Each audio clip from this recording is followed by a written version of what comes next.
Hey guys, I hope this video finds you healthy and safe, and this is probably about the 100th time that I have tried to make this video. Today, for some reason, it's really difficult to get this done. But I'm determined to just work my way through this one, and I hope that you'll stick around. And because there's a fascinating little message that comes out of our text today. So our text will be Matthew chapter 16, verses 1 through 12, and there is a parallel text to Mark chapter 8, verses 11 through 26. Now, what's interesting about this is that this is coming out of the backdrop of Jesus feeding the 4,000. So he's leaving Gentile territory and he is going to the Jewish territory. And so he meets up with some Pharisees and some Sadducees, and they begin to test him and to argue with him about some things. And Jesus makes a point here. And oftentimes I think we'll stop right there at this particular point. But there's another story. There's another story that comes into the picture that I maybe is oftentimes separated, but I want us to see these two stories together. And I think these two stories together help paint a picture for us, really, that was reflective on the final week of Jesus' life. Starting with Palm Sunday, which, by the way, right, today is traditionally known as Palm Sunday.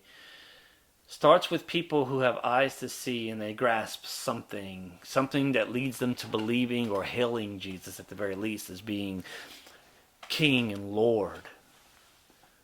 But the week ends with them saying, "Crucify him."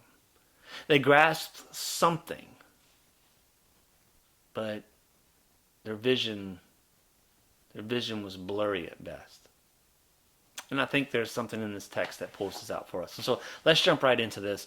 Mark chapter 16, verse number 1, the Pharisees and Sadducees come, and they come to test Jesus, and they ask him to show them a sign from heaven. And Mark says that they begin to argue with him. And so you have these, it's really interesting here, where you have Pharisees and Sadducees who oppose one another, two parties that did not get along at all, but now they have something in common. And what they have in common is that they wanted to get rid of Jesus.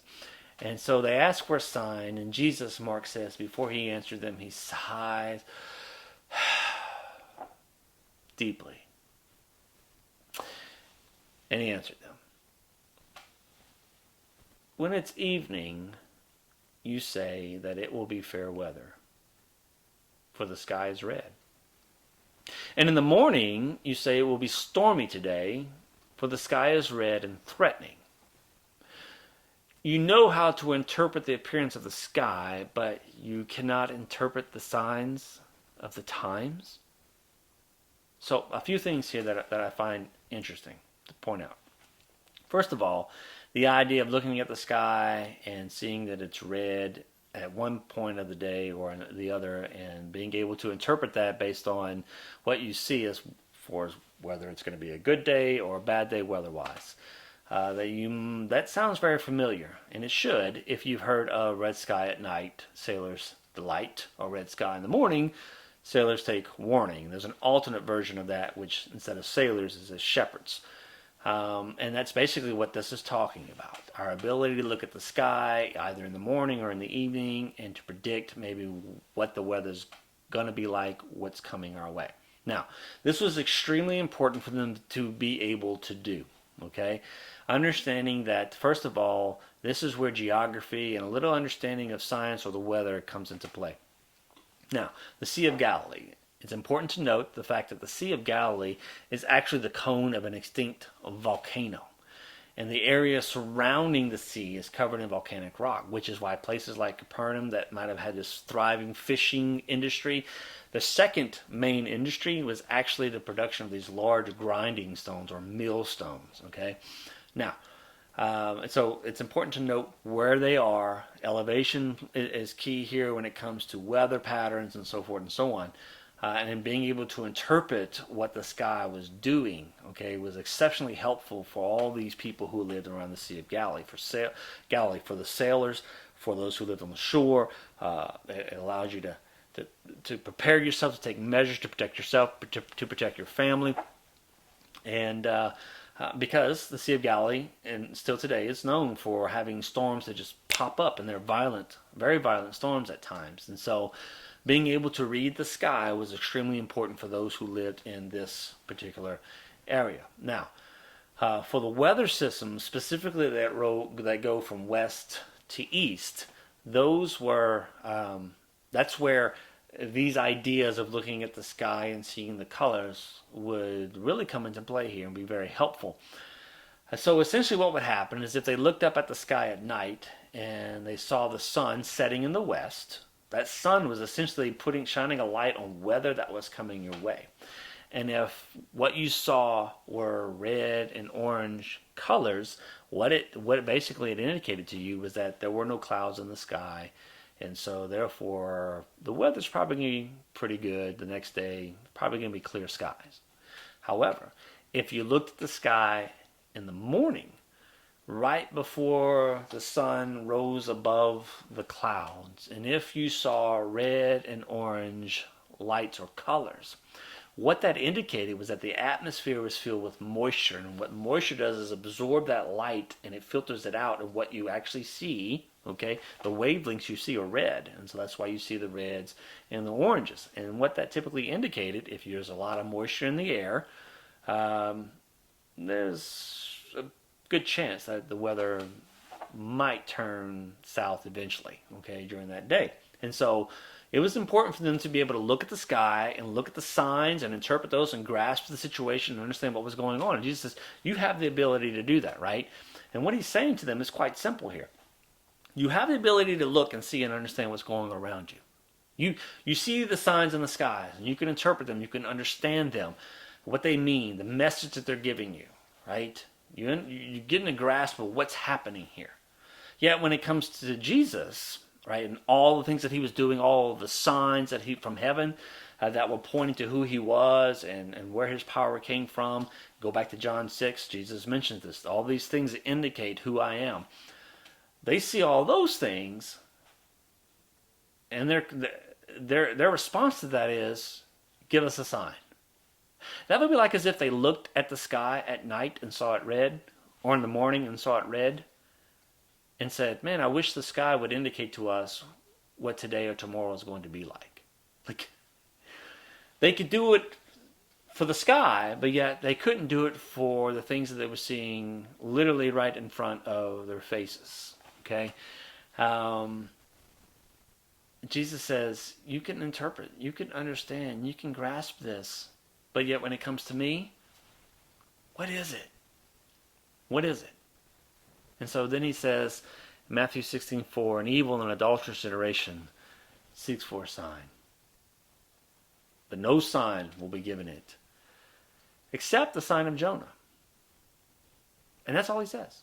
And so he left them and he departed.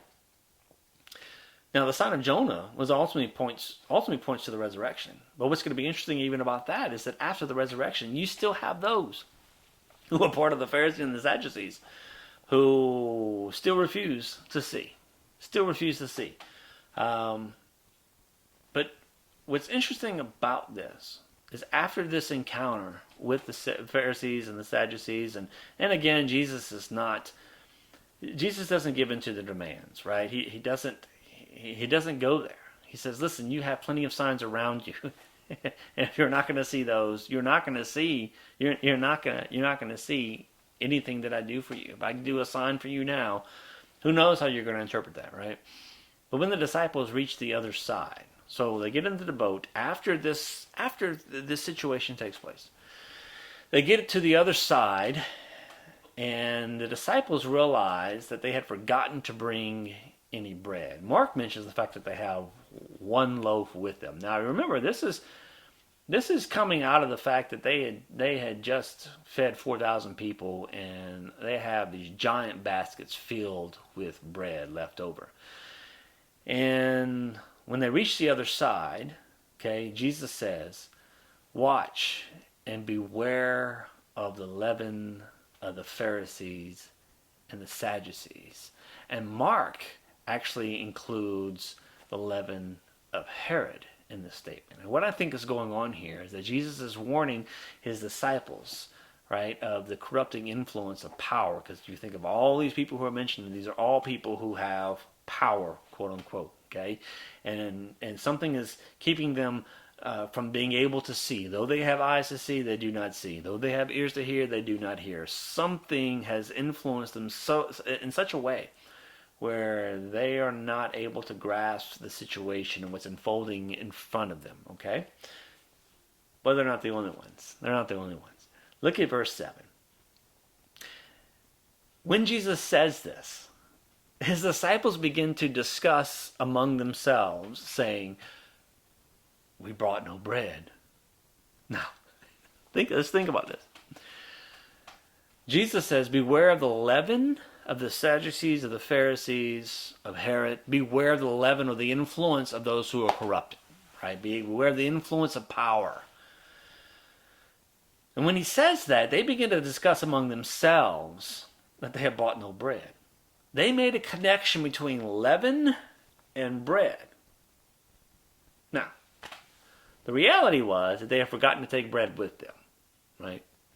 And then Jesus cautions them to beware of leaven, which is used to make bread. But Jesus is talking about the leaven of the Pharisees, but that's not what they think of, right? So it seems like they were thinking Jesus was talking about literal bread because they had forgotten to take bread with them. So what did they suppose? That Jesus was saying, beware of the leaven that you might get from these people? Beware of the bread that you might receive from these people? Somehow or another, they were so focused on the fact that they did not have bread, and when they heard Jesus say leaven, it's almost like they didn't hear anything else. And they made the connection between the two.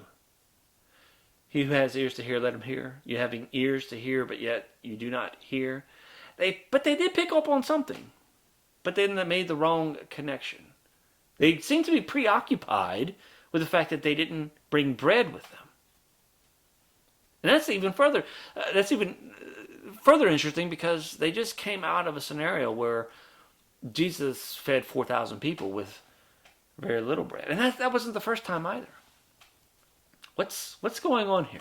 This is fascinating to me. Now, let's jump right back into the context because more begins to unfold. Matthew 16:8. But Jesus, aware of this, aware of their conundrum, aware of them focused so much on the fact that they didn't have bread, and all they seemed to have heard Jesus say was, beware of the leaven. But Jesus, aware of this, said, "O you of little faith, why are you discussing among yourselves the fact that you have no bread?" Why would he say you of little faith? Well, when you consider the circumstances that they just came out of with the multiplying of bread by the thousands and then all the baskets that they filled up, yeah, why are they so concerned about this and they're not hearing, right, what's really going on here? Jesus said, "Do you not yet perceive?" Mark chapter 8 verses 17-18 says it this way. "Do you not perceive or understand? Or are your hearts hardened? Having eyes, do you not see? And having ears, do you not hear? Do you not remember the 5 loaves for the 5,000? And how many baskets you gathered?" And Mark says they answered, "Yeah, we remember 12. And then, do you not remember the 7 loaves for the 4,000? And how many baskets you gathered?" And Mark says that they answered 7. So, in reality, they had no reason to believe that they would go hungry, right? Like, they had no reason to be preoccupied with bread or the lack of bread and that it would be a problem. No. So Jesus says, "How is it that you fail to understand that I did not speak about bread? Beware of the leaven of the Pharisees and Sadducees, not bread." Then they understood that he did not tell them to beware of the leaven of the bread, but of the teaching of the Pharisees and the Sadducees. And I think an important point to make here is that we're really no different at times where we become so preoccupied with one thing and we miss the bigger picture. we miss what's really going on. And if we would see what's really going on, the bigger picture, oftentimes those things that we're preoccupied with, we see how either they work out or they're really insignificant in the bigger scheme of things. But we're no different, really. We can become so preoccupied with things, with concerns, with worries, and with fears, that we miss the bigger picture. We miss the bigger picture. So let's be careful that we use the eyes we have to see, to actually see, to grasp, and to understand what's really going on. And so Jesus continues in this context. They come to Bethsaida, Mark chapter 8 and verse 22. And some people brought to him a blind man, and they begged him to touch him. And he took the blind man by the hand and led him out of the village. Now, notice, instead of Jesus taking care of this man where he was, he took him outside the village. And another thing to note is that this story actually ends with Jesus telling the man not to go back inside of the village. Keep note of that. And so Jesus takes the blind man by the hand and led him out of the village. And when he had spit on his eyes and laid his hands on him, he asked him, "Do you see anything?" And he looked up and said, "I see people, but they look like trees walking." And so the picture here is there's some blurry vision, right? He sees something, but it's not very clear. Then Jesus laid his hands on his eyes again. And he opened his eyes. Literally, the man, the word here means to look through, to penetrate with vision. The man looks beyond the darkness, beyond the blurriness, and he grasps hold of something. He sets his eyes sight on something very specific, that is the picture. His sight was restored, and he saw everything clearly. Another interesting thing to note about this text is that Jesus literally touches the man. He grabs him by the hand, right? He spits in the guy's eyes. Then he touches the guy's eyes with his hands twice. And so there's, again, another intimate, personal moment with this man who cannot see. And Jesus guides him with touch, okay? Very human, right? Like it's what we would do to someone who could not see. Touching is extremely important. So Jesus meets this man where he is. And so this man, Jesus lays his hands on his eyes again, and he opened his eyes, and his sight was restored, and he saw everything clearly. And Jesus sent him to his home, saying, "Do not even enter the village." What I find fascinating about this is that being outside of the village reminds me of the response Jesus had just received outside of Jewish territory. He comes back in from the Gentile area, and immediately he's confronted, right, by Sadducees and Pharisees and their lack of faith. And this is coming out of the backdrop of him being among people who had faith, who were put in awe and wonder, and in fact, the text tells us that they glorified the God of Israel. And he comes into this particular event coming out of a situation where he's confronted by people who, what they saw did not spark anything within them. They were preoccupied with something else. They were preoccupied with bread or power, right? And they miss what's there. They could interpret all sorts of other things, but the thing that would challenge what they were so focused on, what they were preoccupied with,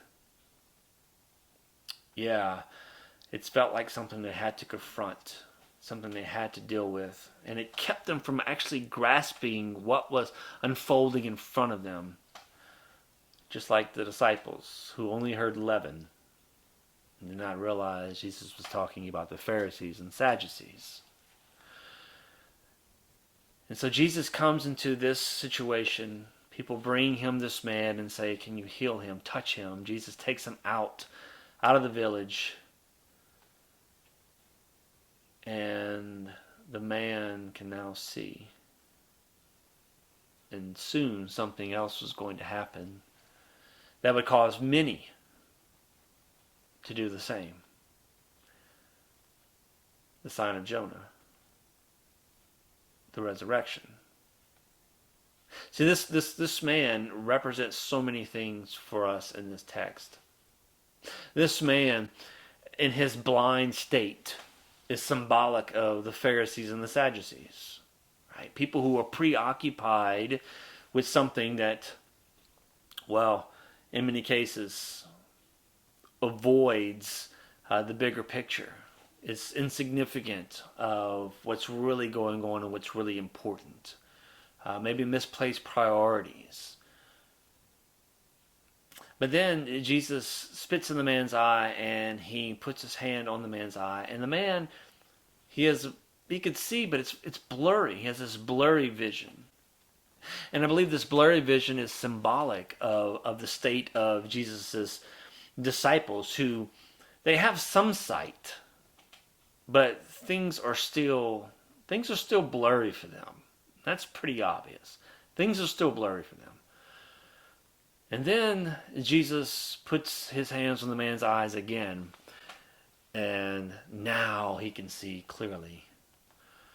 The man with his clear vision is symbolic of the disciples and others. After the sign of Jonah is revealed, that is, after the resurrection, so many things are made clear. So many times you read the disciples saying after the resurrection, this makes sense now. That's what he meant when he said that. But for now, the man is told to just go home and not go back to the village. And the question is why? And I wouldn't be quick to say, well, because Jesus didn't want any unwanted attention. No, people already knew Jesus could do this, and that's why this man was brought to him. So I think it's more than just so he could not draw attention. What if Jesus tells this man to go home instead of to the village for this man's sake? Maybe what he tells this man to do is in his own benefit, for the man's well-being. Maybe it's so he can rest and glory and rejoice in this intimate moment that he had with Jesus. And he could do this by separating himself from everyone else, right? He was there. This was done to him in the presence of Jesus. He was able to see through, to penetrate the darkness, if you will, right? Through the blurriness and gain eyes to see. Eyes that so many others did not have. I think there's something to this.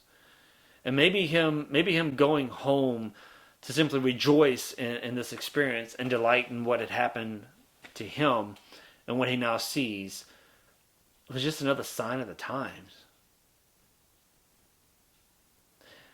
And so things were done openly, and yet still some failed to have eyes to see and understand.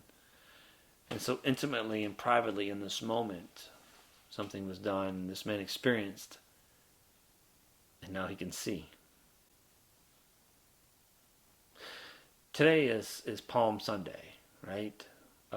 It's a day that started a week with so many hailing Jesus as King and Lord. But it's a week that ends with so many saying, crucify him. A week where his crucifixion will be done openly for all to see. But yet, they will not understand. Even his disciples. That is, until the sign of Jonah is revealed. The resurrection. Eyes begin to see. They begin to understand. Like the blind man in Bethsaida. I pray I pray that you will have eyes to see and understand how you are loved and how Jesus is touching your life right now. Yeah, even in these moments. I pray that you have eyes to see the wisdom that can be gained through these events, through our present circumstance. And I've heard it said, and I think it to be true, that this week, commemorating the last week of Jesus' life, ending in the crucifixion of Jesus, I think our present circumstances can help us experience that in a more intimate way. Really feeling the lost and feeling the devastation that we're all experiencing, how things are turning out so unlike what we expected them to. And so these moments, these events actually help us gain sight and see maybe more what it was like for Jesus and his disciples during that final week before his death. And then when the resurrection comes, when the sign of Jonah is revealed, aha moments all over. I pray that you have these aha moments through this week. I pray that you, having eyes to see, will be granted the ability to understand and grasp the situation that is before you. So, grace and peace, my friends, and we'll talk to you soon.